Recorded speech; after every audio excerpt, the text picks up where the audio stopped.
சிவா இந்த வீட்ல இருக்க கூடாது. நீங்களே அவனை இந்த வீட்டை விட்டு வெளியில அனுப்பணும்.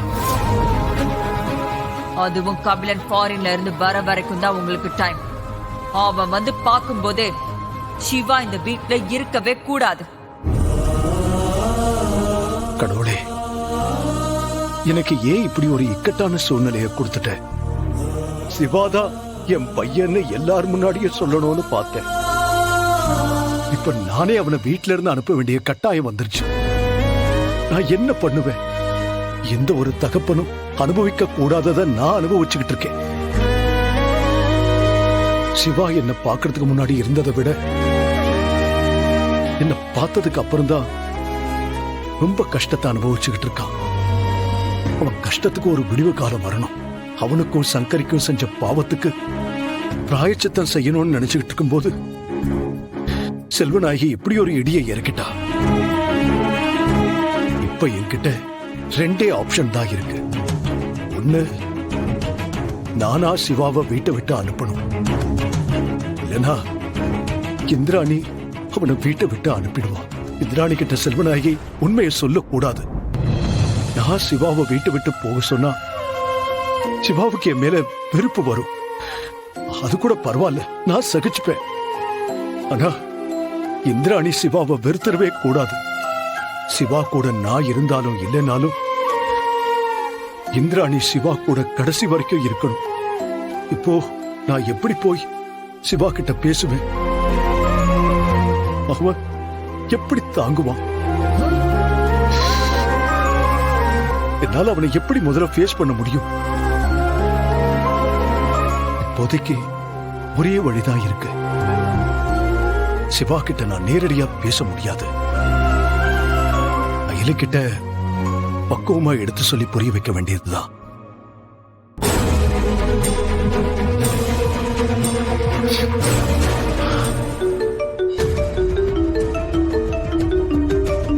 அப்பா தான் கூப்பிடுறாரு.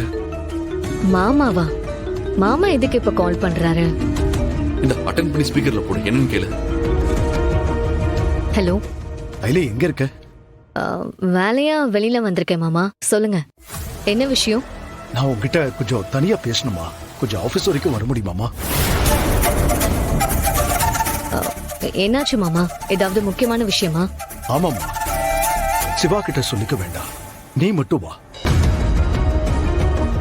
நான் உதய பெருமாள் சித்தப்பா பேருக்கு மாத்தி எழுதுறதாவும் சொல்லிருக்கேன். அது கண்டிப்பா உங்களுக்கு தான் சித்தப்பா வந்து சேரும். இந்திரா, நீ இப்ப எதுக்கு இவங்க கிட்ட எல்லாம் மெனக்கிட்டு பேசிக்கிட்டு இருக்க? அத்த, சாரி, நான் உங்களை சொல்லல. இந்த பார், நான் தான் உங்ககிட்ட சொத்தை இப்போதைக்கு எதுவும் பண்ண முடியாதுன்னு சொல்லிருக்கேன்ல. நீ எதுக்கு அதை பத்தி எல்லாம் பேசிக்கிட்டு இருக்க? அதுவும் இவர்கிட்ட. டேய் டேய், மரியாதை இல்லாம பேசுன அவ்வளவுதான் சொல்லிட்டேன். ஆமா, நீ யாரா முதல்ல? இது எங்க குடும்ப சம்பந்தப்பட்ட விஷயம். நீ தேவையில்லாம இதுல தலையிடாத. இந்த விஷயத்துல நான் தலையிட்டு தான் ஆவேன். கண்டிப்பா தலையிடுவேன். ஏன்னா இது என் பொண்டாட்டியும் குழந்தையும் சம்பந்தப்பட்ட விஷயம். டேய், உனக்கு இந்திராவுக்கும் தான் எந்த சம்பந்தம் இல்லைன்னு ஆயிருச்சுல்ல, அப்புறம் என்னடா பொண்டாட்டி குழந்தைன்னு சொல்லிக்கிட்டு இருக்க? அடடடடா, இந்த கேள்விக்கு நான் பல தடவை பதில் சொல்லிட்டேன். நீங்க சொல்றதாலெல்லாம் இந்திராணிக்கும் எனக்கும் சம்பந்தம் இல்லைன்னு ஆயிடாது. அதுக்கெல்லாம் கோர்ட்டு சட்டம்னு எவ்வளவோ இருக்கு மாம்சே.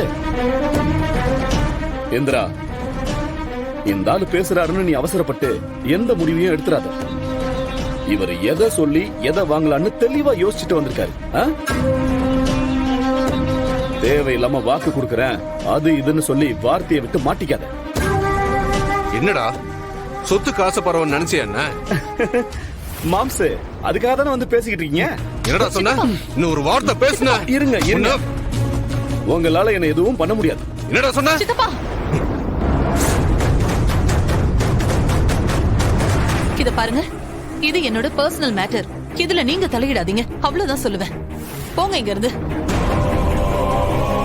இந்திரா, இவர் என்ன பேசிக்கிட்டு போங்கன்னு சொல்றேன்ல. டேய், அதான் இந்திராவே சொல்லிட்டால, போடா போடா. வந்துட்டான் பெரியவனாட்டான். சித்தப்பா, அப்பா போனதுக்கு அப்புறம் நம்ம குடும்பம் இந்த அளவுக்கு வந்திருக்குன்னா அதுக்கு நீங்களும் உதய பெருமாள் சித்தப்பாவும் தான் காரணம். செழியன் அப்படி பேசிட்டு போனதை நினைச்சு நீங்க வருத்தப்படாதீங்க சித்தப்பா. நான் என்னைக்குமே உங்களை பிரிச்சு பார்த்ததே இல்ல, அப்படி பார்க்கவும் மாட்டேன். உங்க மனசுல அப்படி ஒரு எண்ணம் வர மாதிரி நான் நடந்துகிட்டு இருந்தா என்ன மன்னிச்சிருங்க. எனக்கு நம்ம குடும்பம் ஒத்துமையா இருக்கிறது தான் எல்லாத்தை விட முக்கியம். நீங்களும் அந்த மாதிரி தான் நினைக்கணும். அதை விட்டுட்டு இப்படி தனியா பிசினஸ் பண்ற ஐடியாஸ் எல்லாம் நீங்க விட்டுருங்க. உங்களுக்கு என்ன செய்யணுமோ அதை நான் செய்யறேன். தயவு செஞ்சு என்ன நம்புங்க சித்தப்பா. அது உனக்கும் தெரியும், சிவாவுக்கும் தெரியும். சங்கரி ரொம்ப நல்லவன். வெறும் பேச்சுக்காக இதை சொல்லல, உண்மையாவே அவன் நல்லவன். மத்தவங்களுக்கு ஏதாவது தேவைன்னா அவளால முடிஞ்ச வரைக்கும் ஹெல்ப் பண்ணுவாமா. அவளோட குணம் யாருக்குமே கிடையாது ஐலி. சத்தியமா சொல்றேன், என் லைஃப்ல இப்போ வரைக்கும் அவள மாதிரி நான் யாரையுமே பார்த்ததில்லை. அவளை நான் காதலிச்சு கல்யாணம் பண்ணிக்கிட்டத கடவுள் எனக்கு கொடுத்த வரமாதான் பார்த்தேன். ஆனா அந்த வரம் ரொம்ப நாளைக்கு இருக்காதுன்னு நான் நினைச்சு கூட பார்க்கலம்மா.